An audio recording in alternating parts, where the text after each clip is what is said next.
I refuse to not be first. Do we do enough? Well, I never shut up about it. It must have been about 16, 17. We nicked their guilt rings. Right, the bouncer's guilt ring. This is no good for me.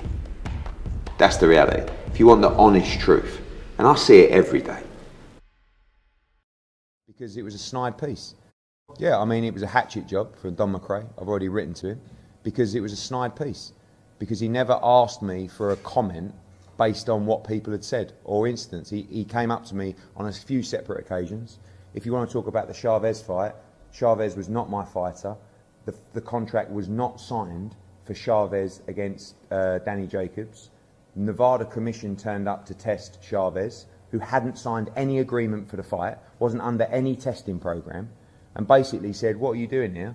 And said, "I'm not being tested, I haven't even signed the contract. Not my fighter, not my responsibility."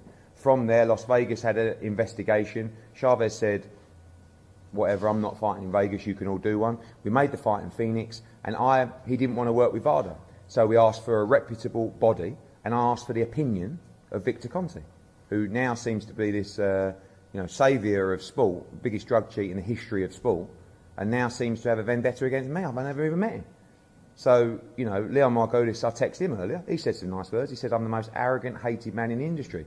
He texted me, he goes, "But I do like you, they're all snides." Do you know what I mean? But that article was a joke because he never even asked me to comment on what was said. And that's why I deleted his tweet, if you go and check what Don McRae did. He's a fantastic writer. So that's that situation. What was the other situation? I mean, you're free to ask me about any comments that Don McRae made in that I piece. refuse to not be first. Do we do enough? Well, I never shut up about it. It must have been about 16, 17. We nicked their guilt rings. Right, the bouncer's guilt ring. This is no good for me. That's the reality. If you want the honest truth, and I see it every day.